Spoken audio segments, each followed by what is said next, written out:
Bueno, bienvenidos a nuestra práctica número 14 de parte de la materia de principios eléctricos y aplicaciones digitales.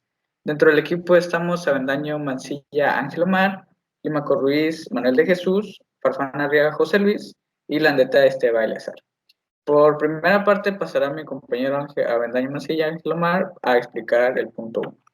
El punto uno nos dice que investiguemos el concepto de temporizador y contador de décadas. Yo me encargaré de explicar lo que es un temporizador, el concepto y los tipos que ésta tiene, o de las cuales se conforma. Bien, un temporizador se llega a definir como un dispositivo mediante el cual se puede regular la conexión o la desconexión de un circuito eléctrico durante un cierto tiempo determinado. El temporizador es un tipo de relé auxiliar, pero este se diferencia en que sus contactos no cambian de posición instantáneamente. Los tipos de temporizadores que se llegan a apreciar son temporizador a la conexión, el cual nos dice que es un relé cuyo contacto de salida conecta después de un cierto retardo a partir del instante de conexión de los bornes de su bobina A1 y A2 a la red. El tiempo de retardo es ajustable mediante un potenciómetro o regulador frontal del aparato si es electrónico. También se le puede regular mediante un potenciómetro remoto que permita el mando a distancia. Este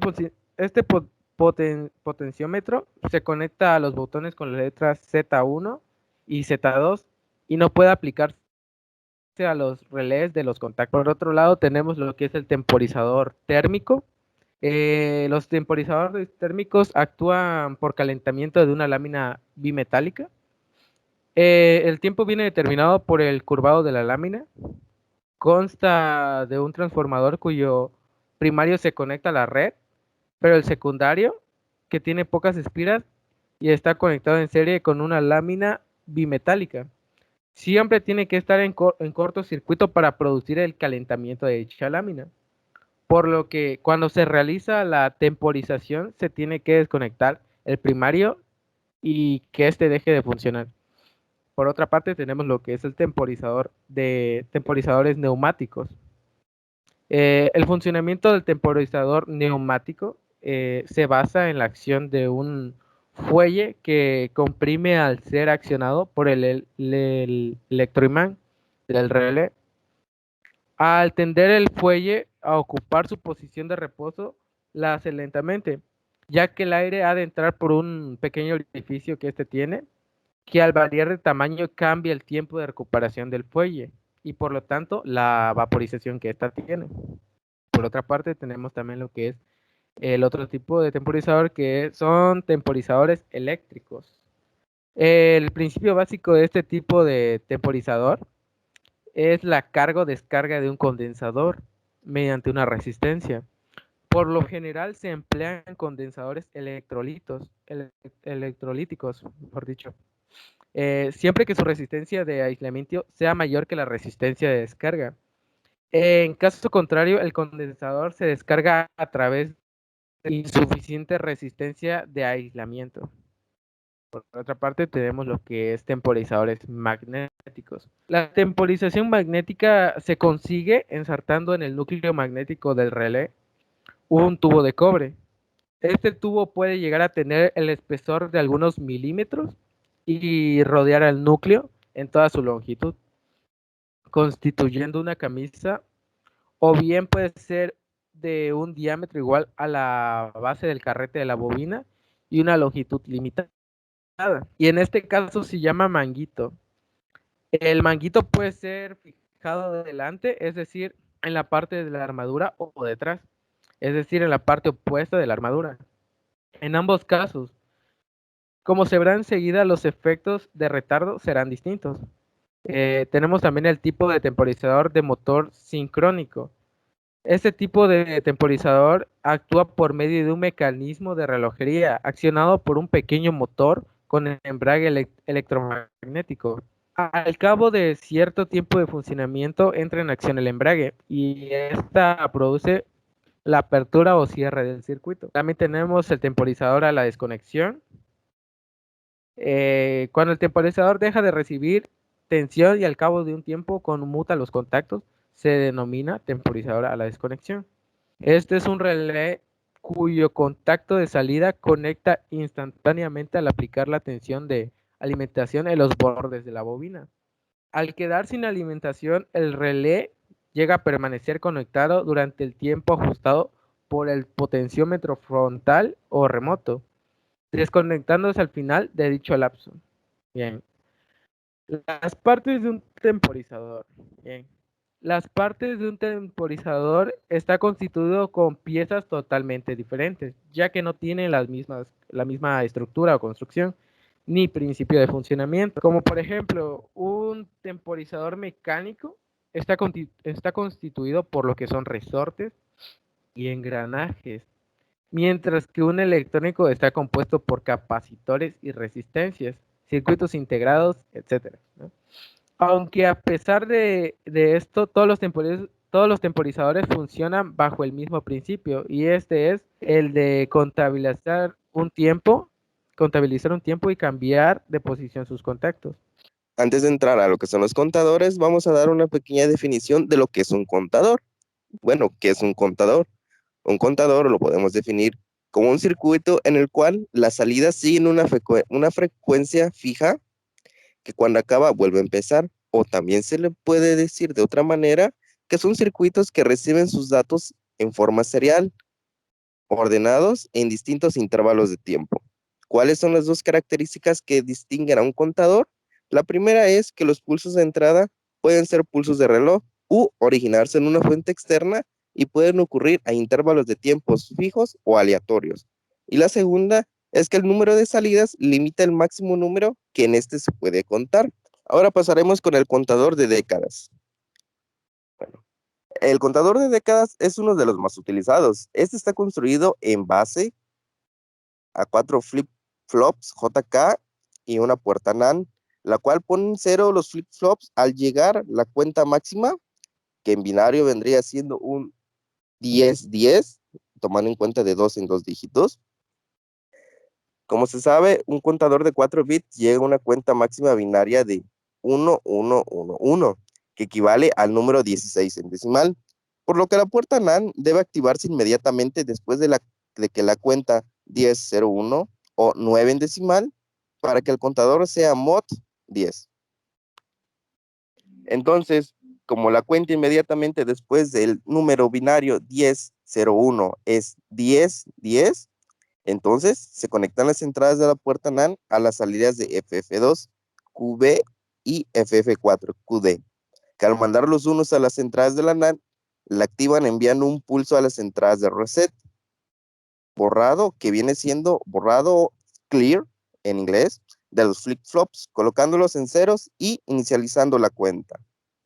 Posteriormente, dentro de esto nos encontramos con los tipos de contadores. El primer tipo de contador es el contador asíncrono.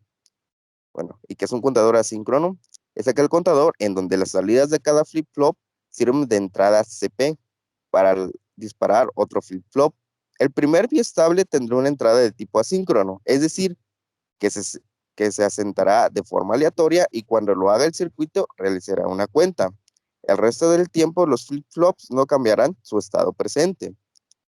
Seguido de esto tenemos el contador síncrono, que al contrario de los asíncronos, todos los flip-flops cambian simultáneamente con cada pulso del reloj, de acuerdo con el estado de sus entradas de control. Seguido de eso tenemos el contador BCD, que saca el contador que cuenta en código decimal desde el número 0 hasta el número 9 y de vuelta el número 0. Debido a que se hace el retorno a 0 desde 9 y no desde 15, aunque puede existir esta posibilidad, el contador BCD no tiene ningún patrón regular como en una cuenta binaria directa. Y el último por mencionar es el contador síncrono ascendente y descendente. Esos contadores son aquellos que son capaces de avanzar en cualquier sentido a lo largo de una secuencia definida y pueden invertir su conteo en cualquier punto de la secuencia. Ahora lo dejo Ahora los dejo con mi siguiente compañero para que siga con la explicación. Adelante.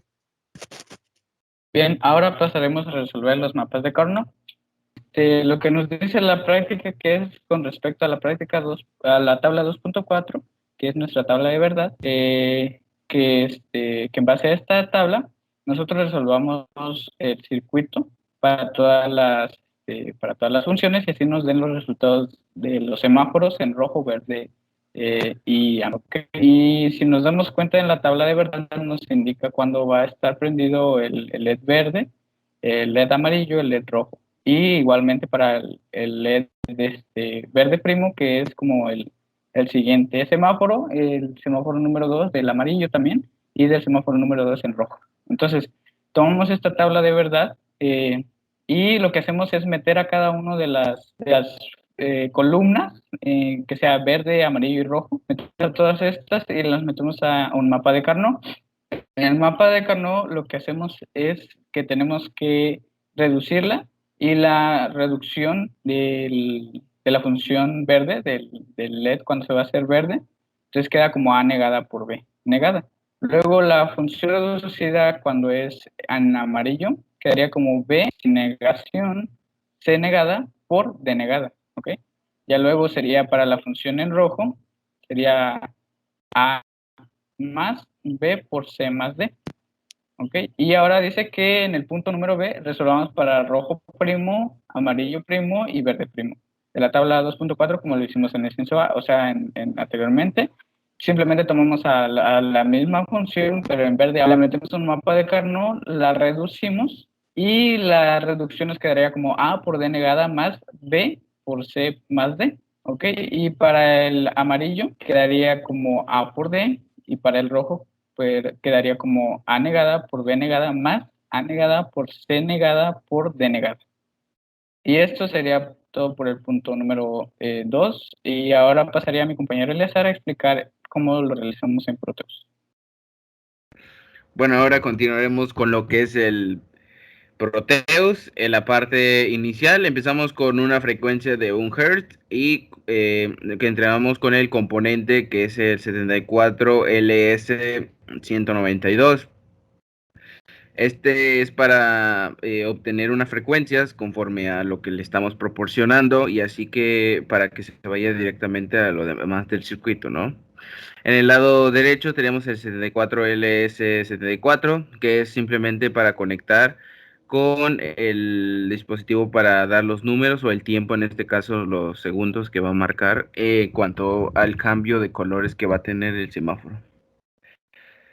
Bueno, comenzamos con las salidas, las primeras salidas que son NOT, negaciones, junto con un AND para juntarlos, las negaciones, donde llega el primer LED, que nos da un color verde del semáforo.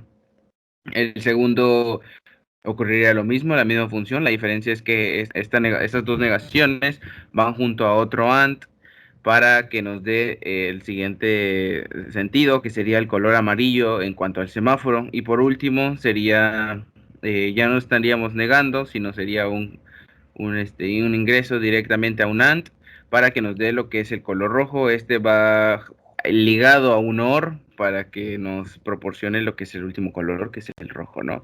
Y en la parte de abajo, los últimos 3 LEDs van juntos de la misma forma, construidos, de hecho, están construidos a la misma fórmula, solo que la diferencia es que este está ligados al primero, o sea, son dependientes al primero. Cuando cambia, nos proporcionaría lo que es el primer color, que es el color verde. En el segundo caso, simplemente sería un AND para que nos dé el color amarillo. Y para finalizar, que es el último color, que es la independiente, para que nos regrese un valor y pueda volver a comenzar, se niega, luego se junta con un AND y luego se verifica con un OR para que vuelva a regresar y comience nuevamente lo que es los colores. Y para el último tenemos una salida de tierra, pues, para que estos puedan funcionar adecuadamente. Y ese es todo el funcionamiento. Ahora veremos cómo es el funcionamiento real, activo, ya una vez funcionando todos los componentes.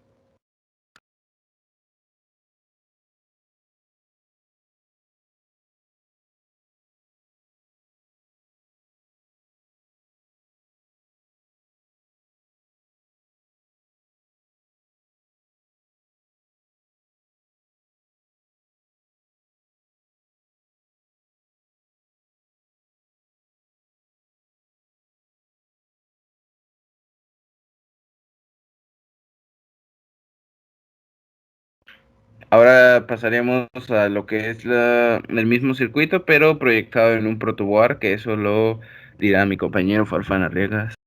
Bueno, ahora les voy a explicar la parte del circuito de Proteus, pero ahora en protoboard. Como podemos ver, todo es lo mismo, está conectado idénticamente al de Proteus. La diferencia es que en este caso nosotros le dimos una frecuencia de 1 Hz, ya que en este protoboard, en este simulador, no te permite regularlo a que sea menos. Bueno, les comentaba que este cambia un poco más rápido debido a los hertz. Si nosotros pudiéramos modificarlo a 0.5, el lapso del cambio sería un poco más corto y lo alcanzaríamos a notar más. Pero a simple vista, a pesar de que lo hace un poco más rápido, se puede notar que cambia de verde a amarillo, y cuando llega a rojo, el otro semáforo se pasa en automático a verde. Y después, esa es la secuencia que va siguiendo cada uno de los semáforos. Cuando uno está en verde, el otro se pasa a rojo y así. Bueno, esto sería todo por parte de nuestro equipo. Espero que les haya gustado y suscríbanse, denle like.